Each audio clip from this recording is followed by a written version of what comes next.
감사합니다. 자리에 앉아주십시오. 오늘 제일 크게 불렀어. 어떡해. 목소리가 쉴것 같아. 벌써 쉰 것 같아. 자, 오늘 하나님 말씀은 잠언 4장입니다. 잠언 4장. 잠은 많이 들어봤는데? 제가 여기 잠언 4장 1절부터 9절까지 말씀입니다. 잠언서 4장 1절부터 9절까지 말씀. 일단 개역개정 먼저 찾으세요. 찾으셔서 같이 성경 말씀을 우리가 먼저 듣도록 하겠습니다. 구약 한 913페이지 거기쯤에 있습니다. 자, 찾으셨죠? 우리 함께 잠언 4장 1절부터 9절까지를 한 목소리로 우리 같이 읽겠습니다. 아들들아 아비의 훈계를 들으며 명철을 얻기에 주의하라. 내가 선한 도리를 너희에게 전하노니 내 법을 떠나지 말라. 나도 내 아버지에게 아들이었으며 내 어머니 보기에 유약한 외아들이었노라. 아버지가 내게 가르쳐 이르기를 내 말을 내 마음에 두라. 내 명령을 지키라. 그리하면 살리라. 지혜를 얻으며 명철을 얻으라. 내 입의 말을 잊지 말며 어기지 말라. 지혜를 버리지 말라. 그가 너를 보호하리라. 그를 사랑하라. 그가 너를 지키리라. 지혜가 제일이니 지혜를 얻으라. 내가 얻은 모든 것을 가지고 명철을 얻을지니라. 그를 높이라. 그리하면 그가 너를 높이 들리라. 만일 그를 품으면 그가 너를 영화롭게 하리라. 그가 아름다운 관을 내 머리에 두겠고 영화로운 면류관을 내게 주리라 하셨느니라. 아멘. 아멘. 세 번역은 그냥 제가 읽어드릴게요. 그냥 같이 보시면 됩니다. 주보에 있습니다. 아이들아, 너희는 아버지의 훈계를 잘 듣고 명철을 얻도록 귀를 기울여라. 내가 선한 도리를 너희에게 전하니 너희는 내 교훈을 저버리지 말아라. 나도 내 아버지에게는 아들이었고 내 어머니 앞에서도 하나뿐인 귀여운 자식이었다. 아버지는 내게 이렇게 가르치셨다. 내 말을 내 마음에 간직하고 내 명령을 지켜라. 내가 잘 살 것이다. 지혜를 얻고 명철을 얻어라. 내가 친히 하는 말을 잊지 말고 어기지 말아라. 지혜를 버리지 말아라. 그것이 너를 지켜줄 것이다. 지혜를 사랑하여라. 그것이 너를 보호하여 줄 것이다. 지혜가 으뜸이니 지혜를 얻어라. 내가 가진 모든 것을 다 바쳐서라도 명철을 얻어라. 지혜를 소중히 여겨라. 그것이 너를 높일 것이다. 지혜를 가슴에 품어라. 그것이 너를 존귀하게 할 것이다. 그 지혜가 아름다운 화관을 너의 머리에 씌워주고 영광스러운 왕관을 너에게 씌워줄 것이다. 아멘. 할렐루야. 네. 참 하나님이 신기하시죠. 아까 처음에 말씀드렸지만 오늘 저희 교인의 절반이 여행을 간다고 어제 다 연락이 와서 뭐 이래저래 또 예배 시간이 원래 저희가 5시가 아닌데 저희가 이제 도부살이를 하다 보니 그 예배 시간도 막 옮겨가면서 막 그러잖아요. 그래서 저는 오늘 한 의자를 20개만 깔아도 되겠다 그러고 있었는데 오늘따라 손님들이 많이 오셔서 진배 없는 대신에 평균 연령은 올라갔습니다. 저희가 또 5식구인 집이 좀 있거든요. 그러니까 아이가 셋인 집이 그 집들이 다 지금 여행을 갔어요. 근데 그러니까 지금 전체적으로 평균 연령은 많이 올라갔습니다. 그래도 의자는 그대로 꽉 찼습니다. 제가 알고 있었던 손님들도 계신데 전혀 예상치 못하게 또 들어오신 또 제 옛날 친구와 그 가족과 또 우리 형제님 가족과 너무 또 다 또 오랜만에 뵈서 너무 반갑고 또 좋습니다. 감사합니다. 자, 여러분 오늘 말씀은 뭐죠? 제가 뭐라고 드렸나요? 전통 만들기라고 했네요. 네. 여러분 집에 가훈이 혹시 있으신가요? 가훈? 있어? 네. 뭐야? 제가 진실은 통한다. 맞지? 맞아? 맞지? 얘 뭐야 맞아? 저도 잘. 너는 몰라? 맞아요? 뭐래요? 가훈이 진실은 통한다라는데 맞아? 엄마한테 뭐, 아니야 아빠가 알아야지. 그건 아닌데. 아빠가 모른대잖아. 엄마 맞아요? 엄마도 모르 너 어디서 들었어? 아니 엄마가 그렇게 말했는데. 자, 이런 식으로. 혹시 가훈 확실히 있으신 분? 우리 집에 가훈이 있다. 아니, 너 아니야. 얘도 너 아니야. 없으시죠? 아, 없으시죠? 제가 기억이 나요. 어릴 때, 저희 학교에서 가훈 조사요라 그래서, 제가 그때 저희 아버지한테 여쭤봤어요. 아버지, 저희 집 가훈이 뭐예요? 그랬더니, 아버지께서 일순 당황하셨어요. 제가 기억이 나요. 아무튼 기억 안 나실 건데, 아버지께서 가만히 계시더니, 웃으며 살자! 그러시는 거예요. 그래서 저는 그게 진짜 가훈인 줄 알았어요. 제가 보기에는 아버지가 그때, 이제 즉흥적으로 지어내신 것 같아요.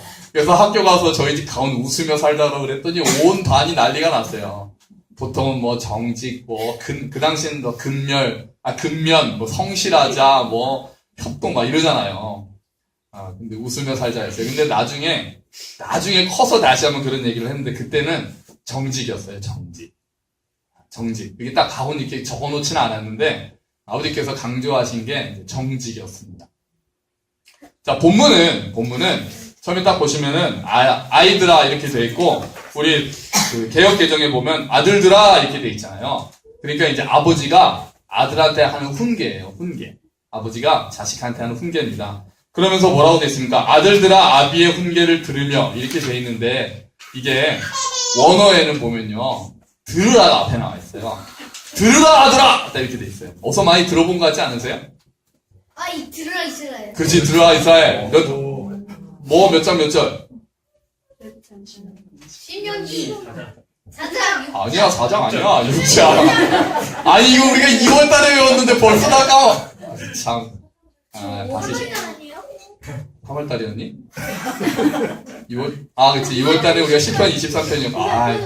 그러니까 이렇게 제 아들이에요.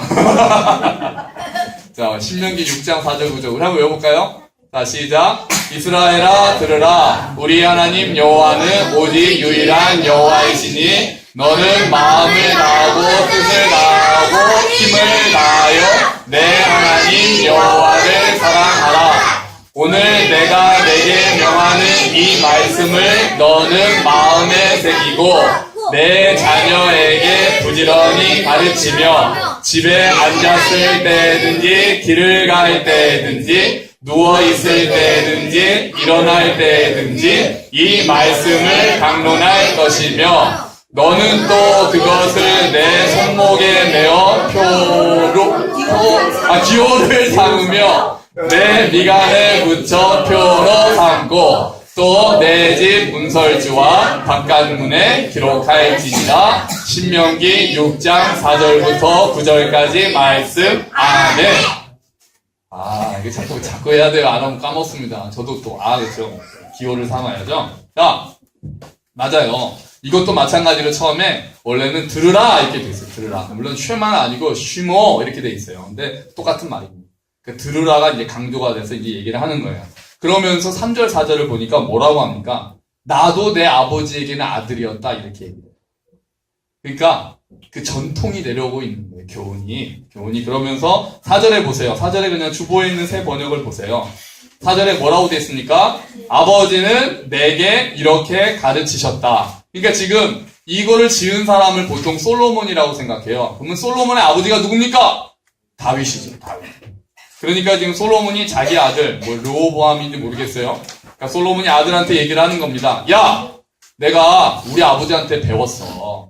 이제 내가 너에게 가르쳐 줄게. 이렇게 되는 거예요. 그러니까 믿음이 할아버지에서 아버지로 오고 아버지에서 아들로 내려가는 좋은 상황이에요. 자, 집안의 전통이라는 게 있습니다. 아까 가온 여쭤본 게 교육이 대를 이어가는 경우가 있어요. 그게 좋은 거예요. 일단은 간접적으로 전수하는 거죠. 지금 아버지가 가르치면서 내가 나의 아버지한테 배웠던 거를 이제 내 자식한테 전수해주고 있는 상황이에요. 간접적으로 전수한다고 볼 수 있죠. 부모님께 배운 것이 자녀들에게로 이제 흘러가는 겁니다. 저는 무엇을 배웠을까요? 아까 말씀드렸죠. 저희 가온이 뭐였다고요? 웃으며 살자 말고요. 정직이었어요. 정식이 아니고 정직. 정직이었어요. 제가 기억에 저희 집이 계속 정직을 많이 강조를 했어요. 아버지도 그렇고 어머니도 그렇고 그러시고. 그러니까 제가 다른 거는 좀 용서를 받는데 저희 형제가 정직하지 못할 때는 이제 맞았습니다. 제가 가장 그 나이가 들어서까지 맞은 게 저희 어머니한테 제가 고등학교 3학년 때 맞았어요. 아버지한테는 중학교 3학년 때까지 맞았고요. 근데 나중에 왜 맞았는지는 차마 말씀을 못 드리겠고, 나중에 이제 아버지 제가 그게 기억이 나요. 아버지께서 이제 교장 선생님 하실 때 그때 이제 급식하는 업체들이 막 입찰을 합니다. 근데 그게 굉장히 돈이 많이 되나 봐요. 어느 날 아버지가 아는 분의 아들이, 아버지랑 친한 건 아닌데 아버지의 지인의 아들이 그 급식 업체 사장이었던 거예요. 근데 그 아버지가 이제 그 아들의 아버지가 저희 아버지랑 이제 만나자고 그래서 그때 이제 목동중학교 교장 선생님 왔을 때인데 이렇게 만나서 뭐 차 한잔 하시고 얘기하고 가셨는데 가고 난 자리에 보니까 이제 쇼핑백이 있었던 거죠. 교장실에. 여러분 예상하시던 바로 그거였어요. 거기에 돈이 꽉 차 있었던 거예요. 돈이 꽉. 아버지께서 놀라셔서 사무실에 있던 사람 불러서 이거 다 보라 그러고 당장 이제 다 갖다 주신 거죠. 저희 그게 되게 인상적이었어요. 기억이 남아요. 그러니까 정직하게 말씀하신 것뿐 아니라 정직하게 하셨던 것. 저희 어머니는요, 어떤 게 기억이 날까요? 두 분 다 큰일 나셨네요. 그래도 여기서 전 좋은 것만 말씀드려요. 저희 어머니는, 기도하시는 모습이 제일 생각에 많이 납니다. 기도하시는 모습. 저희, 제가, 이사 가기 전에 저희가 같이 있을 때 제가 이제 대학 시험을 보거나 그럴 때 항상 어머니 엎드려서 기도하시는 그 장소가 딱 있어요. 거기 다용도실 앞에 있어요. 식당 옆에 다용도실 앞에. 거기 항상 이렇게 무릎 꿇고 어머니 엎드리셔서 기도하셨거든요. 그래서 공부하다 나오면은 기도하시는 모습, 또 이제 제가 병원에 입원했을 때 또 밑에서 기도하시는 모습이 생각이 제일 많이 나요. 그런 거는 제가 부모님한테 좋은 걸 배운 거죠. 근데 이거를 이제 저희가 저희 아이들한테 전수해야 되잖아요. 그러니까 제가 아버지로부터 배운 어떤 정직한 그런 모습, 또 어머니로부터 배우는 기도하는 모습. 근데 감사하게도 제 아내가 그런 마음을 가지고 있어요. 아내가 가끔 보면은 밤에 엎드려서 기도하는 모습이 있습니다. 아이들이 있는 데서. 그럼 아내가 이런 말을 해요. 깜짝아? 제가 제 아내가 아니고요. 저는 돌고래 소녀 김민아입니다. 그런데 이런 얘기를 하는 아내가 아이들이 눈을 떴을 때 내가 기도하고 있는 모습을 보여주고 싶다는 얘기를 하는 거예요. 아내가. 현우민우가 자다가 이렇게 깨잖아요. 같이 자니까. 근데 자다가 딱 눈을 떴을 때 엄마가 기도하고 있는 모습을 보여주고 싶다는 소망이 있다는 거예요. 제가 결혼을 정말 잘했습니다. 저보고도 저희 집에 TV가 없는 이유 중에 하나가 제가 그게 잘 안 되거든요. 잘못하면 애들한테 맨날 집에 와서 텔레비 보는 아버지의 모습을 보여줄 수도 있는 거 아니겠어요? 그래서 아이들 때문에 TV를 없앤 게 아니라 저 때문에 없앴어요. 제가 TV가 앞에 있으면 절제가 안 되거든요. 여러분 부모님께 좋은 거 배우셨나요? 배우셨으면 잘 전수해 주세요. 대를 이어가는 교육. 우리 부모님한테 내가 이런 거를 배웠기 때문에 내가 내 자녀에게는 이런 거를 전수하고 싶다라는 마음을 먹으셨어요. 그리고 잘 전수해 주셔야 돼요. 좋은 전통은 계속해서 흘러가야죠. 그런데 여기 이제 할아버지 할머니들도 계시죠? 직접 전수라는 방법이 또 있습니다. 직접 전수. 이거는 이제 조부모께서 손자 손녀한테 바로 전수해 주셔야 되는 거예요. 그럼 제가 또 생각나는 거는요. 제가 저희 할아버지를 생각을 하면 저희 큰 친할아버지는 제가 너무 어릴 때 돌아가셨어요. 그래서 제가 나중까지는 저희 외할아버지는 기억이 많이 납니다. 항상 방학이 되면 외할아버지께를 가면 저는 명심보감을 배웠습니다.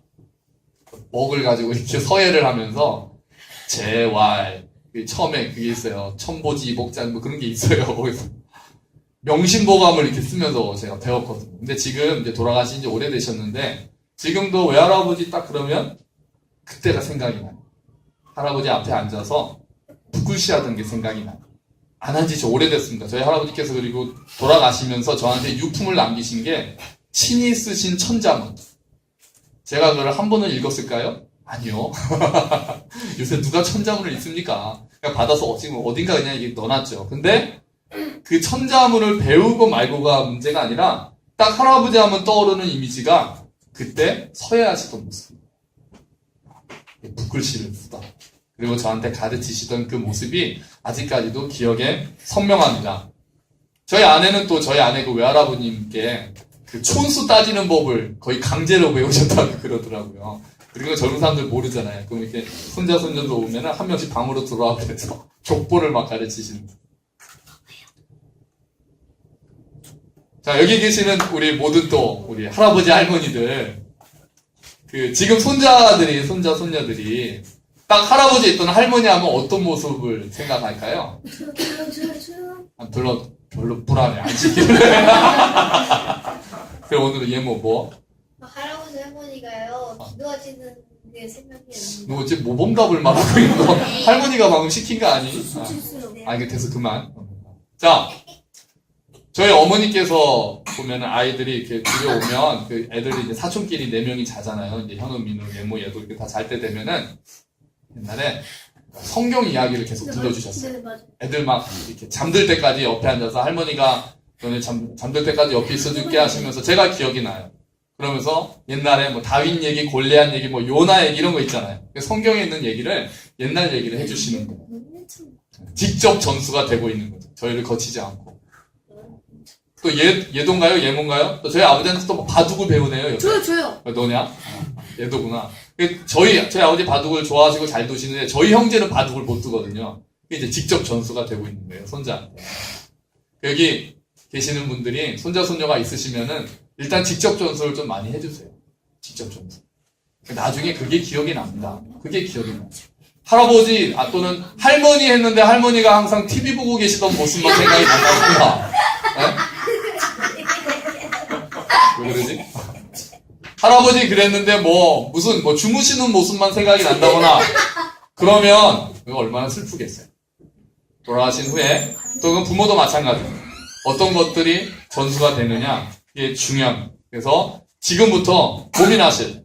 다행히 요즘 사실 나이를 먹고 연세가 드실수록 아이들한테 가르칠 게 많이 없어지는 시대 아닙니까? 오히려 아이들한테 배워야 되는 게 많으시죠. 핸드폰, 스마트폰, 작동법 모르면 이제 초등학생 아이들한테 갖다 주면은 그냥 별거 제가 알지도 못하는 걸 애들이 더 잘합니다. 근데 우리에게는 다행히 성경이라는 2000년이나 묵은 전통이 있어요. 그거는 아이들이 아무리 오래돼도 우리가 가르칠 수가 있어요. 새로운 기술들 좀만 있으면 아이들 어떻게 가르치겠습니까? 아이들이 이제 좀만 있으면 우리보다 영어도 잘하고 수학도 잘하고 벌써 이제는 초등학교 3학년만 돼도 부모들이 수학 못 가르칩니다. 근데 그 뒤로도 아이들을 딱 붙잡고 가르칠 수 있는 거는 성경이에요. 성경. 연세가 많이 드셔도 상관없잖아요. 성경에 대해서 이야기해 주신 거는 언제든지 유효합니다. 많이 하셨으면 좋겠어요. 우리가 또 하나 봐야 될 거는 그런 얘기를 할 때 한참 우리를 달궜던 얘기가 있습니다. 가게에 흐르는 저주를 끊어라. 혹시 들어보셨나요? 이게 그 한국 기독교를 들었다 놨다 했어요. 가게에 흐르는 저주를 끊어라. 뭡니까?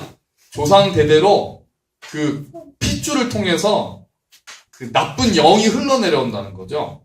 이제 10대까지로 했어요. 그게 신명기에 보면은 모압 자손은 10대까지 총회에 들어오지 못한다는 구절이 있어요. 그거를 근거 구절로 갖다 대면서 10대 동안은 그 나쁜 영이 흘러내려온다. 그래서 10대 조상에 무슨 알코올 중독한 그런 조상이 있으면 그 영이 이렇게 돼가지고 지금 당신한테도 영향을 미친다. 막 그래가지고 나오라 그래서 또 뭐 치유하고 막 그랬어요. 그건 아주 대단했습니다. 한국교회. 진짜 들었다 놨다 했습니다. 그게 말이 될까요? 안 됩니다. 안 돼요. 우리가 잘 모르는 게 자꾸 그런데 하면은 경험적으로 말이 될까요? 돼요. 이게 왜냐면요. 만약에 제가 알코올 중독이 있는데 누가 와서 당신 조상 중에 있어서 그렇다 그러면은 그런가 보다 이렇게 되는 거예요. 그렇게 되는 거예요. 그런가 하면은 안 넘어갈 사람이 어떻겠습니까? 그래가지고 나오라 그래서 조상 불러낸다 그러고 막 그랬어요. 녹음된 테이프도 듣고 막 그랬거든요. 성경에 저주는 그리스도께서 십자가에서 다 담당하셨다고 하셨습니다. 할렐루야! 네! 우리한테 웬 저주가 흐릅니까? 말이나 되는 소리, 진짜 씨나라 까먹는 소리를 하고 있는 거죠, 진짜. 그런 거에 또 귀가 우리가 솔깃해가지고, 진짜 우리 조상 중에 그래서 내가 이런가? 아니에요. 어디 책임을 조상한테 갖다 됩니까? 에스겔서에 뭐라고 합니까? 부모가 포도 먹었다고 자식이 쉬냐? 말이 안 되잖아요. 더군다나 그리스도 십자가 아래에 있는 우리는 그런 거는 관계가 없는 거예요. 근데 기도가 쌓인다는 말은 들어보셨나요? 부모님의 기도가 쌓여서 자녀들이 그 은혜를 입는다. 많이 그런 얘기 하잖아요. 그럼 맞을까요? 틀릴까요? 맞아요. 그건 맞아요. 성경에 기도가 쌓여서 내려온다는 말은 없는데요. 중보 기도는 위력이 있다는 거 성경에 다 있거든요. 그러니까 그 차원에서 생각하면 부모님들이 자녀들을 위해서 하시는 기도는 흘러가는 거예요. 제가 지난번에 창립 감사 예배 드릴 때 손님들이 이렇게 많이 오셨잖아요. 근데 제가 그때 많이 들었던 게 제가 보니까 저 때문에 오신 분이 한 절반, 저희 부모님 때문에 오신 분들이 또 한 절반이에요. 제가 저희 부모님들께서 기도하시고 또 그동안 사랑을 베푸셨던 그 덕을 제가 굉장히 많이 보는 거예요. 제가 굉장히 많이 보고 있는 거예요. 감사하게. 여러분들께서 가지고 계시는 좋은 전통, 또 좋은 기도의 모습, 신앙의 모습들은 자녀들에게 영향을 미치고 흘러갑니다. 그게 뭐 영으로 이렇게 흘러가는 게 아니라 영향을 미치게 돼 있어요. 하나님께서 그 기도가 땅에 떨어지지 않게 하십니다. 여러분께서 기도하셔야 됩니다. 대를 이어서 계속 그 좋은 전통은 흘러 내려가야 합니다. 자, 우리가 오늘 여기서 그 아버지가 할아버지한테 배운 거를 자식들한테 설교를 하는 그 전수해주는 장면에서 우리가 또 생각해야 될 게 하나가 있어요. 뭐냐 하면 신앙 교육을 가정에서 해야 된다는 거예요. 교회가 아닙니다. 제가 이거는 아무리 강조해도 지나치지 않습니다. 신앙 교육은 무조건 가정에서 하는 거예요. 교회 안 보내도 되지는 않죠. 가정에서 하셔야 돼요. 가정에서. 학교 교육은 학교에다 맡기고 신앙 교육은 교회에다 맡기고 집에서 뭐 하십니까? 그냥 밥해서 먹이시는 게 답니까? 학원 보내시는 게 단가요? 신앙 교육은 가정에서 돼야 됩니다. 가정에서. 한국 교회뿐 아니라 이 교회 전통은요, 원래 가정에서 신앙교육을 하는 거였어요. 지금도, 그러니까 청교도 전통 자체가 가정에서 하는 거예요. 주일학교요. 주일학교 생긴 지 한 100년밖에 안 됐습니다. 미국에서요.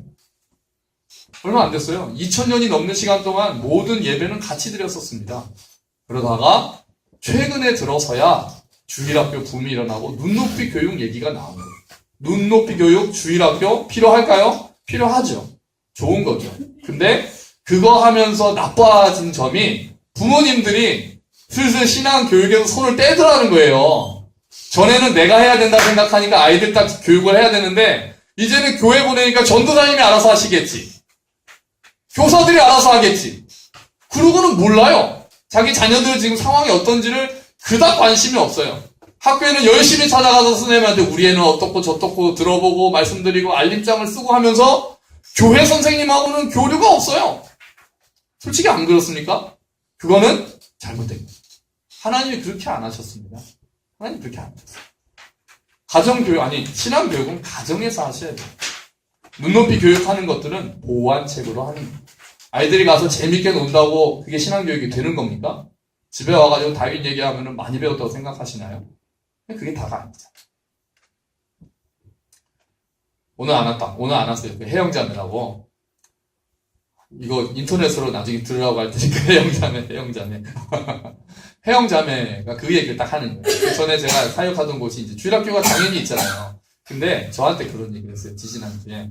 목사님, 우리 함께 걷는 교회가 주일학교가 없으니까 내가 가르쳐야 되겠다는 생각이 드디어 들더라는 거예요.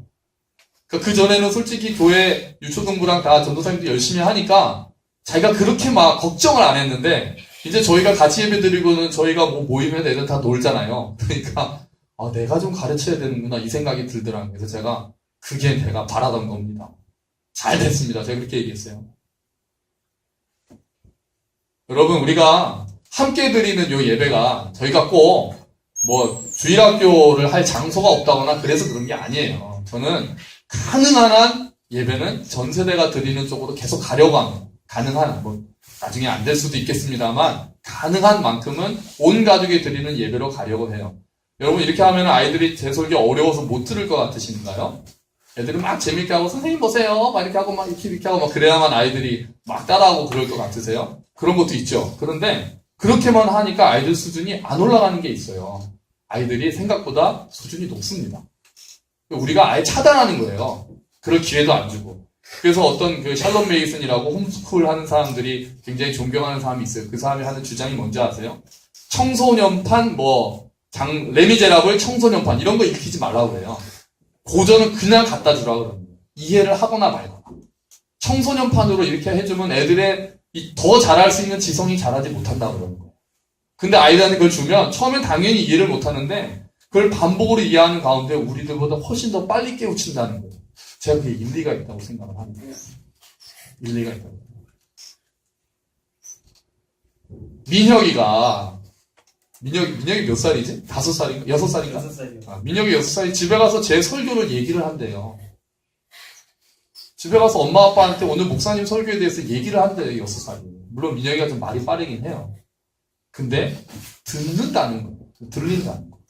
찬영이 오늘 안 하는 거예요. 찬영이 여기서 보면 찬양할 때 아무것도 안 하는 것 같거든요. 제가 다 보잖아요. 근데 집에 가서는 저희 지난주까지는 지존하신 주님 그거를 항상 첫 곡으로 불렀잖아요. 집에 가서 제 흉내를 똑같이 내면서 그 찬양을 부른대요. 제가 감기 걸렸을 때 그 쉰 목소리도 흉내를 냈는데 제가 오늘 나오면 앞으로 와라고 해서 한번 시켜보려고 했는데 그래서 놀래는 거예요. 놀래는 거예요. 지난주에 예모인지 예도인지 제 방에 들어왔어요. 제가 아직 제 조카들이 헷갈리는데 지난주에 아이들한테 준 선물이 저희가 그 아이들 생일 선물을 줬는데 초등학생들한테 그 뭐였죠? 성경 만화인가? 저요. 아 너였니? 얘들 성경 만화인가? 그 성경 만화책을 줬어요. 그 신약 성경책 이렇게 만화도 된 걸 줬는데 갑자기 예도가 제 방으로 들어오는 거예요. 예배 끝나고 큰아빠 불러요. 그래서 그랬더니 그날 저희가 선물로 준 만화책에서 딱 펴가지고 가져왔는데 어디였냐면은 마태복음 16장 18절 나온 그 장면이었어요. 예수님이랑 베드로랑 얘기하면서 너는 나를 누구라고 생각하냐? 저희가 지금 제가 그거 가지고 설교를 계속하고 있었잖아요. 그랬더니 얘도가 큰아빠 설교한 거 주는 그리스도시요 살아계신 하나님의 아들이십니다. 내가 이 반석 위에 교회를 세우겠다. 여기 있다고 딱 얘기를 하는 거예요. 얘도가요. 생각보다 우리 아이들이 잘 듣고 생각하고 기억합니다. 그래서 제가 역시 예배는 같이 드리길 잘했구나.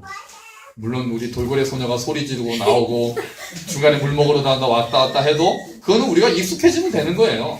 익숙해지면 돼요.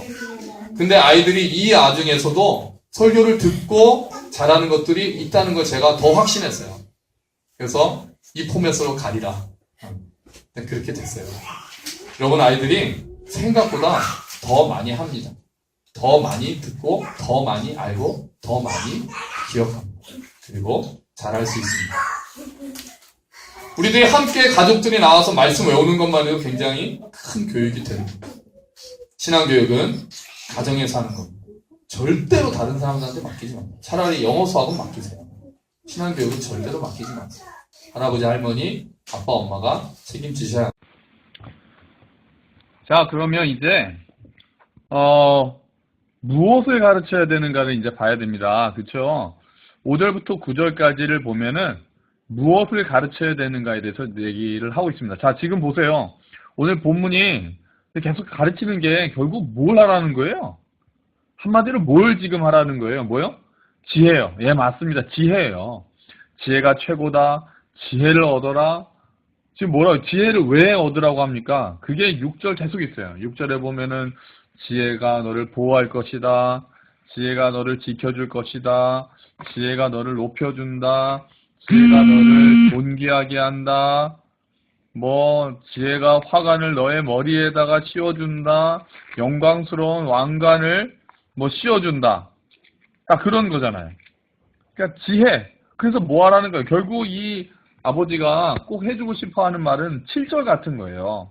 7절에 보시면은 네가 가지고 있는 모든 것을 다 바쳐서라도 명철, 지혜를 얻어라. 모든 것을 다 팔아서라도 이렇게 번역한 성경도 있어요. 그렇게 해서 지혜를 얻으라는 거예요. 자, 우리는 혹시 지혜보다는 너무 지식을 가르치는 데 올인하고 있지는 않습니까? 그러면 이제 지혜는 뭡니까? 자, 지금 우리가 계속 이게 역으로 가고 있는 거예요. 그러니까 우리가 앞에는 뭐라고 그랬어요? 신앙교육을 해야 된다. 그러니까 그 대를 이루어서 가르쳐 오고 있고 교육을 가정에서 하고 있는데 그러면서 결국 하고 싶어하는 그 말은 그 내용은 가르쳐야 될 내용은 지혜다. 그러면 그 또 지혜는 뭐냐? 그럼 성경에서 말하는 지혜는 뭡니까? 우리가 보통 그런 얘기 하잖아요. 지식은 물고기를 잡아주는 거고, 지혜를 가르치는 거는 뭐 물고기를 잡는 법을 가르치는 거다. 뭐 그렇게 얘기를 하잖아요. 근데 성경에서는 특별히 지혜라는 말이 나오면 분별력으로 쓰입니다. 분별력인 거예요. 솔로몬이 하나님한테 뭐를 구했다고 그러죠? 지혜를 구했다라고 우리가 보통 얘기를 해요. 근데 우리가 열왕기상 그 장소로 돌아가서 그 앞에 2장인가요? 거기를 보면 솔로몬이 뭐를 딱 구하냐면은 듣는 마음을 달라고 합니다. 듣는 마음. 그러니까 지혜가 듣는 마음인 거예요. 그럼 뭐를 듣는다는 거예요? 송사, 사람들의 말. 그래서 어떤 것이 옳고, 재판할 때 어떤 것이 옳고 어떤 것이 그른지를 잘 들을 수 있는 마음을 달라는 거예요. 분별할 수 있게 달라는 거죠. 그게 바로 지혜의 본질입니다. 성경은 분별력에 대해서 이야기를 많이 합니다. 로마서에서도 나오잖아요. 마음을 새롭게 함으로 변화를 받아 하나님이 기뻐하시고 온전하시고 선하신 뜻이 무엇인가를 분별하라. 성경에서 말하는 지혜는 그러니까 분별하는 거예요. 어떤 것이 하나님의 뜻인지, 또 사람들의 말을 듣고도 어떤 것들이 옳은지, 또 전도서에도 말하는 것처럼 때도 이게 과연 지금이 나아갈 때인지 물러갈 때인지, 지금이 화해할 때인지 또는 정의를 세워야 할 때인지, 그런 여러 가지 때에 대한 것들, 사람에 대한 것들, 이런 것들을 분별할 수 있는 게 지혜입니다. 메가더 장군인가요? 그 아버지의 기도가 유명한 거 있잖아요. 뭐 이런 아들이 되게 하소서 쭉 한 다음에 제일 마지막에 멋지게 기도를 합니다. 주여, 제 아들이 바꿀 수 없는 것을 견딜 수 있는 인내를 주시고, 바꿀 수 있는 것은 바꿀 수 있는 용기를 주시고, 무엇보다도 이 두 가지를 분별할 수 있는 지혜를 주시옵소서. 멋지죠? 참 말도, 기도도 참 멋지게 한다니까요. 자, 보세요. 다시요. 바꿀 수 없는 것은 견딜 수 있는 인내를 주시고, 바꿀 수 있는 것은 또한 바꿀 수 있는 용기를 주시는데, 더 중요한 것은 무엇이 인내해야 할 것이고 무엇이 또한 용기를 내어서 바꿔야 하는 것인지를 분별할 수 있는 지혜를 달라고 기도한 거예요. 정말 멋진 기도 아닙니까? 이렇게 지혜가 중요한 거죠. 그러면 그런 지혜는 어떻게 얻습니까? 지혜를 구해야 된다는 건 알겠는데 그럼 그런 지혜는 어떻게 얻습니까? 아니 그러면 성경에서 말하는 그 분별력은 도대체 어떻게 얻습니까? 거기에 오늘 우리 주보에 나와 있잖아요. 거기 그 옆에 보시면 잠언 9장 10절 한번 같이 읽어볼게요. 여호와를 경외하는 것이 지혜의 근본이요 거룩하신 자를 아는 것이 명철이니라. 하나님을 경외하는 것이 지혜를 얻는 방법인 거예요. 그런 분별력, 하나님의 말씀을 묵상하면서 하나님의 마음을 알아가는 때 그런 지혜가 생기는 거예요. 거룩하신 자, 하나님을 아는 거죠. 그게 지혜의 근본이에요. 여호와를 경외하는 것, 그것이 지식의 근본입니다. 신약에서는 또 어떻게 이야기합니까? 골로새서 2장 3절 말씀이에요. 그리스도 안에는 지혜와 지식의 모든 보화가 감추어져 있느니라.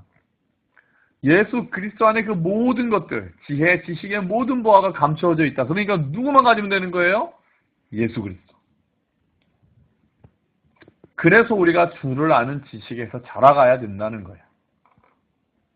그 생명을 얻는 지혜, 그것을 우리가 얻기 위해서 그리스도 안에 이미 그 지혜와 지식의 모든 보화가 있기 때문에 그 예수 그리스도를 우리가 생명으로 얻고 그 예수님과 더 교제하고 예수님에 대해서 더 알아가고 예수님과 동행하고 예수님의 마음을 품고 그런 자들이 지혜가 자라난다는 겁니다. 지금 교회에서 4 to 14이라고 해야 되나요? 뭐 44존이라고 해요. 그러니까 4살부터 14살까지를 꽉 잡아라. 그런 뜻이에요. 4살부터 14살이면 우리나라로 따지면 그게 아마 미국 사람들 얘기니까 뭐 유치원부터 뭐 한 초중? 중학교까지쯤 되려나요? 걔네 14살이면 우리가 16살쯤 되니까요.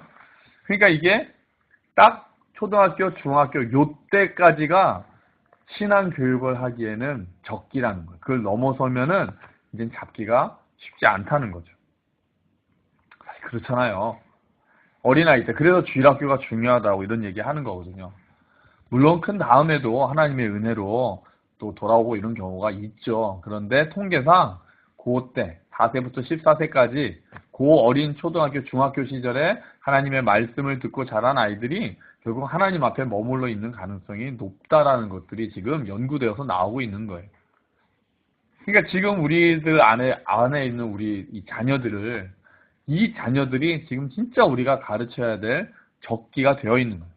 가르쳐야 될 기회가 우리에게 주어진 거죠. 이때 가르친 그 교육이, 이때 가르친 그 신앙이, 이때 가르친 그 지혜가 평생을 가는 겁니다. 하나님께서 우리에게 자녀들을 맡기셨습니다. 우리가 그래서 자녀 교육을 잘해야 됩니다. 자녀는 우리 게 아닙니다. 하나님 겁니다. 하나님께서 우리에게 잘 부탁하셨어요. 잘 키워달라고. 우리가 감사히 생각하고 소중히 생각하고 이 아이들을 잘 양육하는 것은 우리 부모의 권리이면서 또한 동시에 의무입니다. 하나님께서 우리에게 맡기셨으니까요. 지금 자녀 교육을 잘해야 합니다. 지혜를 가르쳐야 합니다. 신앙을 가르쳐야 합니다. 우리가 좋은 전통을 만들어가면 좋겠습니다. 지금 이렇게 우리가 같이 예배 드리는 것도 좋은 전통이에요. 이제 가족별로도 좋은 전통을 만드셨으면 좋겠어요. 어젠가 그저께인가 그 국민일보 신문을 보니까 어떤 그 목사님이었던 것 같아요. 그래서 그 딸이 둘인데 매주 토요일마다 한복을 입고 온 가족이 아빠, 엄마, 그 딸 둘이 다 한복을 입고 식사를 하면서 예배를 드리는 그런 그 가족이 나왔어요. 그러면서 뭐 애국심도 뭐 키워지고 뭐 예배도 드리고 좋다고. 그래서 참 저는 잘 못할 것 같은데. 아니 뭐 그렇게 하시더라고요. 뭐 그것도 좋죠. 좋아요. 이제 일하기가 좀 불편할 것 같긴 한데요. 뭐 어쨌든 근데 가족마다 그런 좋은 전통을 좀 만드시면 좋겠어요. 가정 예배, 이제 가정 예배도 우리가 이제 제가 또 앞으로도 이렇게 하겠지만 가장 쉬운 거를 예를 들면 우리가 지금 하고 있는 거 이거 있잖아요. 온 가족이 그 성경 암송 같이 하는 거. 이것만 해도 얼마나 좋은 전통입니까? 예를 들면 이렇게 보세요. 아침에 저희는 예배가 아침이 아니니까 교회 오면서 다 같이 차 안에서 온 가족이 말씀 외우고 매주 돌아가면서는 설교에 대해서 아빠가 질문하고 아이들이 뭐 질문도 하고 대답도 하고 이게 얼마나 훌륭한 전통이 될 수 있겠습니까? 이런 전통을 세워가는 거예요. 각각의 가정에 맞도록 너무 큰 건 아니더라도 작은 것들이라도 시작한다는 거죠. 그런데요, 무엇보다 가장 좋은 교육은 바로 부모님이 하나님을 경외하는 모습입니다. 아이들은 우리들의 말을 듣고 배우지를 않습니다. 물론 말을 듣고도 배우지만 훨씬 더 많은 부분은 우리의 모습을 보고 압니다. 엄마 아빠가 기도하는 모습을 보고 아이들이 기도를 배웁니다. 엄마 아빠가 무엇인가를 결정하기 전에 하나님 앞에 엎드려 있는 모습을 보고 아이들이 그 모습을 배웁니다. 엄마 아빠가 하나님 앞에서 하나님을 경외하면서 하나님의 말씀대로 살려고 하는 그 노력을 보는 그것이 가장 큰 신앙 교육입니다. 내가 하고 싶은 대로 내 뜻대로 하는 것이 아니라 이것이 정말 하나님의 뜻일까를 생각하고 기도하면서 기쁜 마음으로 하나님의 말씀을 따르는 그 삶, 그것이야말로 가장 큰 교육입니다. 우리 부모님들이 먼저 하나님 앞에 엎드려야 되겠습니다. 우리가 먼저 하나님을 더 알아가야 되겠습니다. 우리가 하나님 안에서 더 자유로워야 되겠습니다. 우리가 더 하나님의 사랑을 많이 알아야 되겠습니다. 그리고 그 사랑을 아이들에게 가르쳐야 되겠습니다. 그 하나님을 사랑하는 모습을 아이들에게 보여주어야 되겠습니다. 그 하나님께 순종하는 모습을 우리 아이들에게 보여주어야겠습니다. 그렇게 가정에서 아이들을 가르치고 교육하고 본을 보이고 함께 그렇게 자라가야 되겠습니다. 그러면 우리 아이들이 누가복음에 있는 것처럼 예수님처럼 키가, 지혜가 자라고 하나님과 사람에게 더 사랑스러워진다. 성경에 그렇게 예수님을 묘사합니다. 그렇습니다. 우리 아이들도 그렇게 될 수 있습니다. 하나님께서 우리에게 맡겨주신 아이들 우리가 또 잘 양육해서 우리 아이들도 예수님처럼 키와 지혜가 날마다 자라 사람과 하나님께 점점 더 사랑스러움을 받는 사랑을 받는 우리 아이들이 되고 그 사랑을 또한 나누어주는 우리 아이들이 되기를 주의 이름으로 축원합니다. 아멘.